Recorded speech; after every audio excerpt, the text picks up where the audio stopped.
Hey, good morning, everybody. It's Tuesday, March 3rd, 2026. I, of course, am Hammer from Hammer Solutions, founder of Originator Success, Grab and Go Social, and Rate Sensei. 3 great products to help you as originators get more business in 2026. So be sure to check those out. Remember, you can join me live each and every weekday morning, 9:30 a.m. Eastern Time, broadcasting on Facebook and on YouTube, talking about what's going on with rates and pricing. And there's a lot to talk about today, so we'll definitely be going into some more detail. Of course, we'll be talking about what's going on with the conflict in Iran.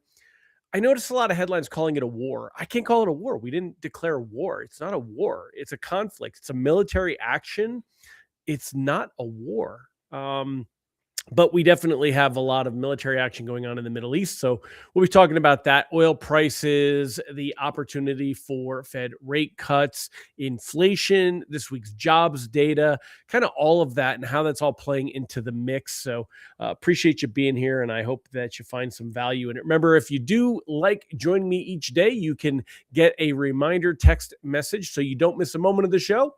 Sign up at hmmr.io/reminder or use this cool QR code over here. If you can't make the show each day, you definitely want to be signed up for our email that goes out each and every weekday morning at ratelockadvice.com. Go and check that out. You can also sign up for our text alerts at www.ratetextalerts.com.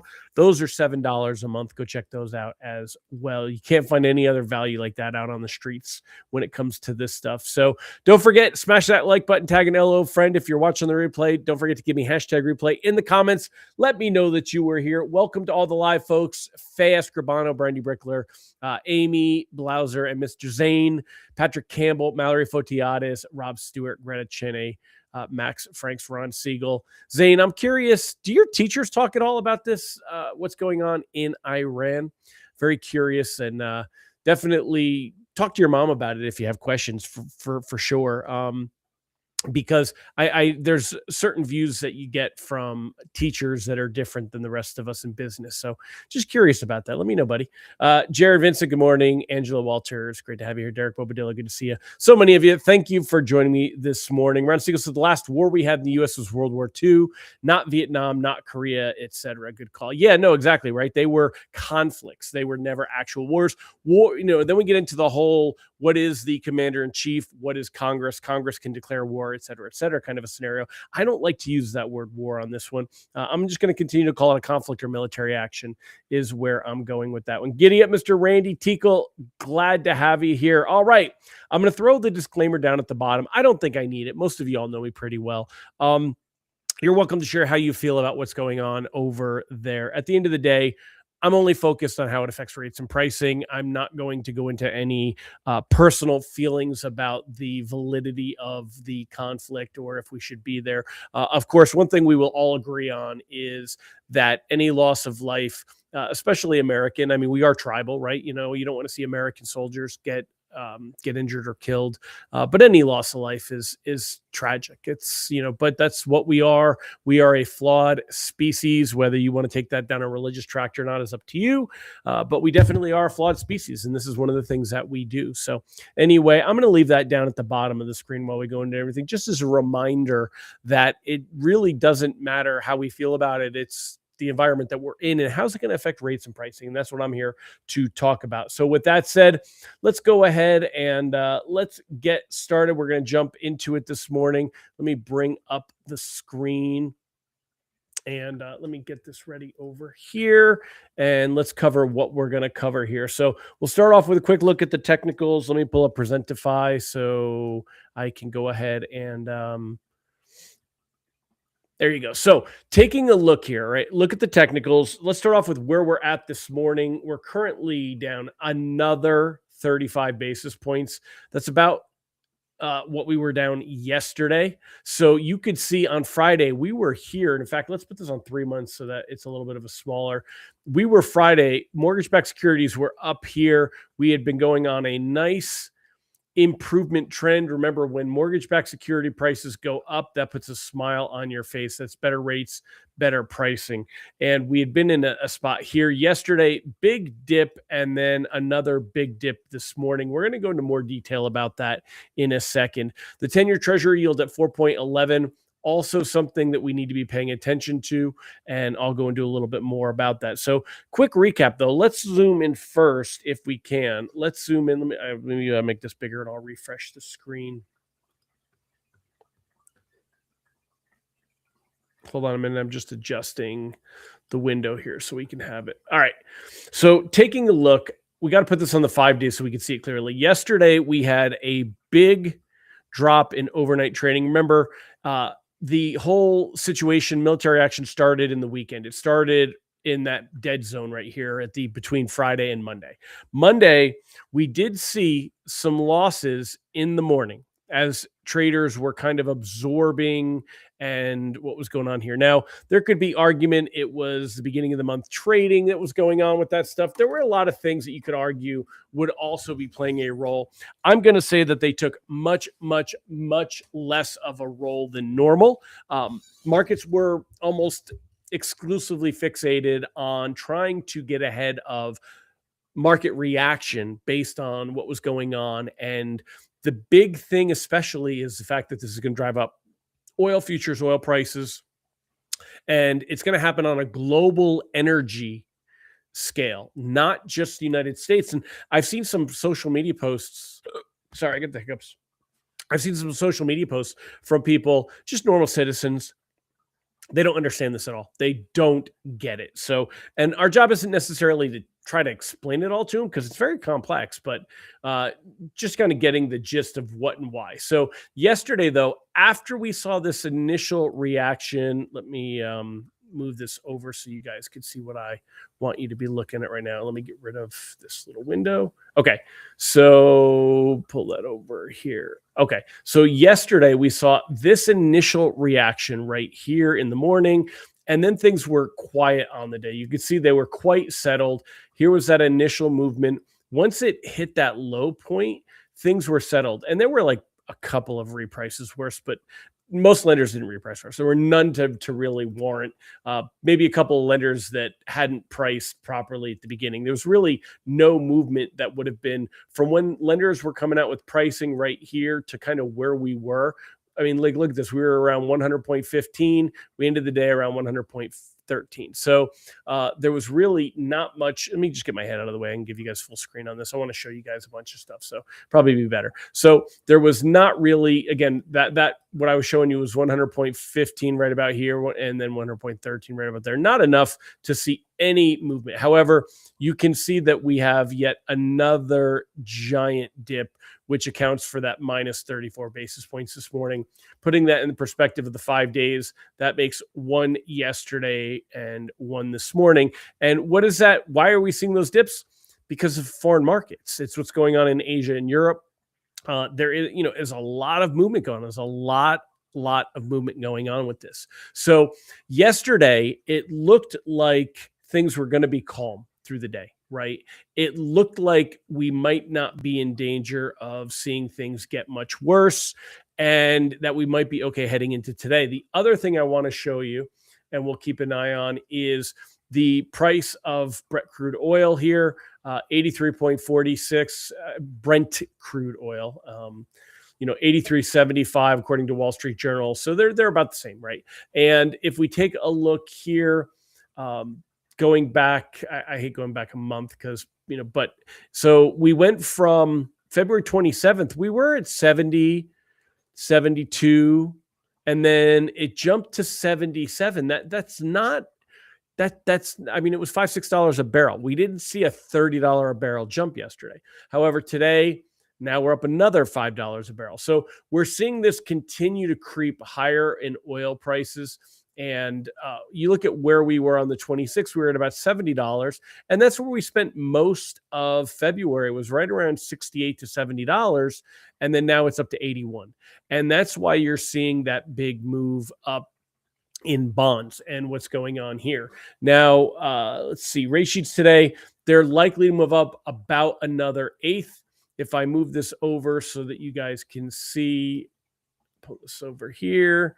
Okay. We were at 599 on Friday. And it looked like we were in a position that things were going to improve. If we didn't have this Black Swan event, this unexpected, except for Ron Siegel, he's seen it coming. We would probably be seeing rates continue even lower. We'd be celebrating. However, 6.12, that's about an eighth of a point in rate. And I can't stress this enough. We have become so used to the fact that rates remain so stable. And like pricing wasn't even moving. We were seeing things so stable. Seeing rates move an eighth of a point is nothing, but yet it feels huge, especially when you're fighting for every deal, especially when it crosses over that threshold from the 5s into the 6s. I get it. I sympathize. I understand.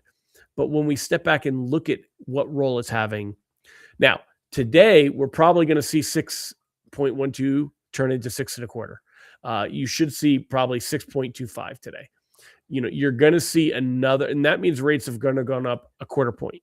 Quarter point is about my cap for where I say significant rate movement. And the question is, where could we go from here and why? So looking at this, and let me get rid of my head and show you this one a little bit bigger. I'm going to pull this out. By the way, reprice risk on the day is moderate. We could see things spiral from bad to worse. And let me take a minute and answer some of your questions, and then I'll kind of continue on here. So what is the meaning of May 10th? Oh, remember that was like 2 years ago when Barry had talked about something. It was one of the CPI dates, and they talked about where inflation was going to go. So it's just a kind of a dig. Barry was very emphatic that rates were going to drop, and that didn't happen. Derek, I love that we're doing things factual about rates, trying to forecast it. Exactly. That's what we're here for. And then what will save us from continued dips and explain why gold is the safe haven? Okay, that's two questions. What will save us from continued dips? You mean seeing bonds continue to worsen? Oil prices. What happens every time oil prices jump up, we're going to see bonds worsen. It's just what's going to happen.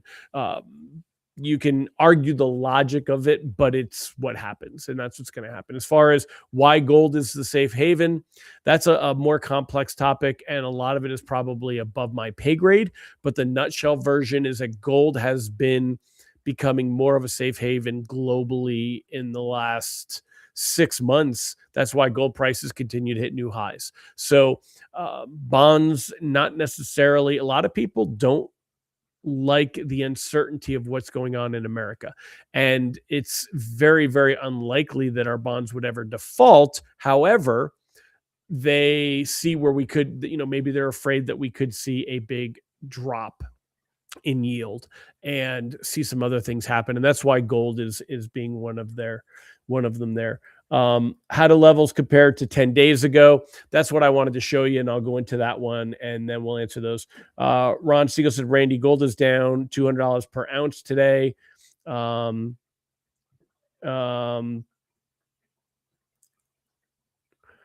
Randy said, I grew up in the oil patch in West Texas. Will things heat up there?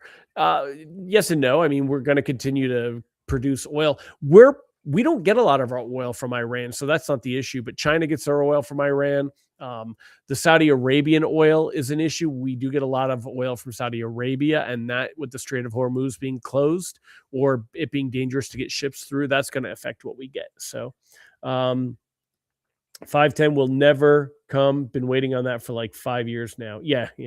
All right. So, well, this isn't a dig on that. If I was looking at locking the next 2 to 3 weeks, should I wait and see how it plays out? Or if another eighth of a point loss priced me out of a refi, should I lock today? That's what the kind of the questions that we want to be nailing on today. So yesterday, let me get rid of my head and we'll go into this so you guys can see the screen a little bit better. So yesterday, when things were stable like this, the argument was, let's see where things go because markets could be overreacting and we want to see things bounce back. Rates will bounce back. This is if this event hadn't happened, where would rates be?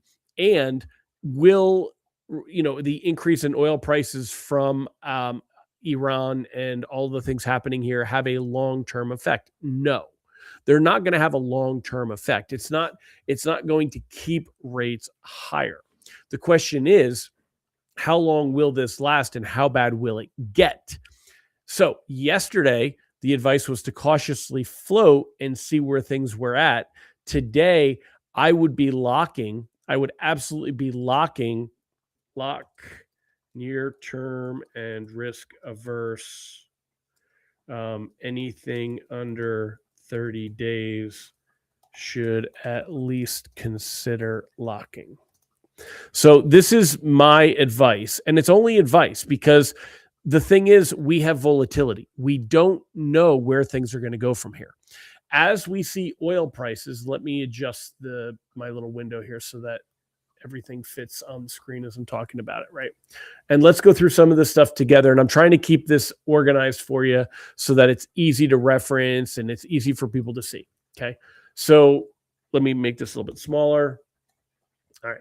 So taking a look here, we had the 10-year treasury yield was down all the way to 3.94. And that was huge that we had dropped below 4.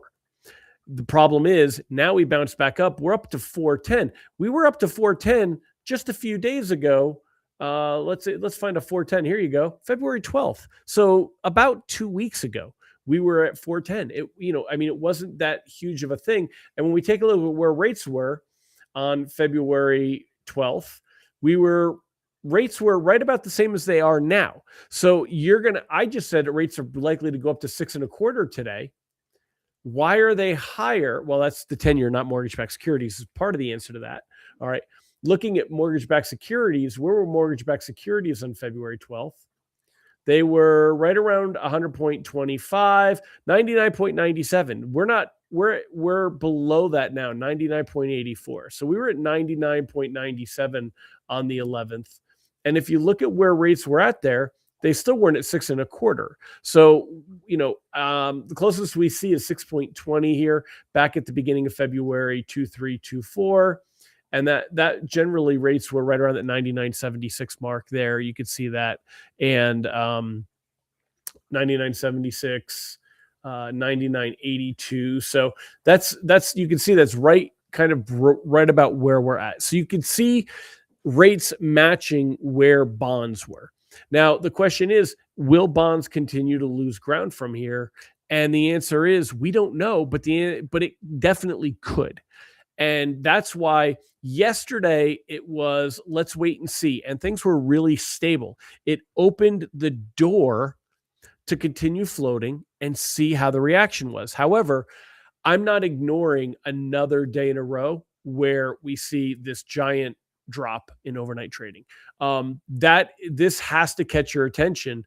We have gone, there's one big one there. There's one big one there. We are seeing big drops now. And could things continue to get worse? Yes. What's going to happen is that momentum could build and we could see this snowball and it could continue to get worse. We could see that treasury yield jump up to 4.25. Will it? I don't know. We don't know. It depends on market reaction. They're calling for oil prices that could possibly jump up to over 100. That may not happen. That could be Chicken Little, the sky is falling stuff. But if you were to see this go up into the 90s, rates are going to go up another 1/8 of a point. If you see it go over 100, we're looking at rates that are at 6.5 or 6 5/8. So rates will jump up as oil prices jump up. That's what's going to react right now. Will they come back down? Eventually. So if I have something closing in the next 2 to 3 weeks, I'm locking. Today's rates suck compared to where we were, but you know what? They may be so much better than where we may be in 2 weeks. This is one of those scenarios that I wouldn't necessarily pay points today. We talked about that last week, was a great opportunity. Pay some points, buy it down. I wouldn't buy my rate down today because rates will drop again. I think we see rates get into the high 5s, 5 3/4 range sometime later this year. It could be in a couple of months. But so I wouldn't pay points today. is my take on it. That's my own personal. If it were my loan, I would take the rate. I would not pay points. Obviously, a purchase, a purchase, a refi. You're going to have some refis that get shelved. Anything with a refi, rates that as they move up, people are going to chase rate. That's the problem. So unless they're desperate, they're generally going to chase rates. It's going to be difficult to get those refis to get off the fence. Keep them warm, keep them ready is the advice that I would give. Ms. Sophia here is jumping on my lap, wanting to be petted while I chat with y'all. So hopefully that gives you some feedback on that. Let me go through the rest of your chat stuff. Derek said it went from the stock market movement. Now it's based on oil comparisons, how things have changed. No, actually, if you remember 2014, 2015, we were absolutely seeing rates move day to day based on oil pricing. Back when oil was at some of its highest levels that I remember in a long time. So it's still, I mean, it still plays off of stocks, but we haven't really seen that inverse relationship. Stocks do well, bonds suffer, bonds do well when stocks suffer. We haven't seen that relationship in 20 years because things have changed quite a bit. Nathan Cassidy, when the new Fairchild takes office, he should be more aggressive on rate cuts. Will that translate to lower mortgage rates in the last half of the year? It's too far to even get into that. But if you look, there's a lot of talk that we have. Hold on, let me find. Nope. There it is. Even before he reaches the Fed, Warsh's path to rate cuts is getting tougher. So markets are starting to price out the idea that we may not see even 2 rate cuts next year. Market expectations of a rate cut in March have been 0 and they remain at 0. Market expectations of a cut in April, they were higher at some point. If we look to see, a month ago, even it was 75%. I remember when it was even, lower than that rates would stay the same. Now they're at 87%. There's basically markets have given up the idea of an April rate cut. When the Fed changes hands in June, remember this was a coin flip. Now we're at 65% probability that rates will not be cut in June. If we jump to the end of the year, as we get into January of next year, you can take a look and see there is about a 30% expectation that we'll see a single rate cut this year, and then about 60% that we will see more than one cut. So, that has changed quite a bit. That before, if you look at historically, and we compare here, it was a much higher expectation that we would see, rate cuts. A week ago, this was the idea that we would see multiple rate cuts was much higher. That's dropped down. And now you're starting to see a much higher probability that we will only get one rate cut for the year. So markets are currently translating to that. And the idea that that Warsh is going to be able to, push rate cuts, not if inflation is there. And if oil prices go up, it's not core inflation, but it's still inflation. So that's the thing.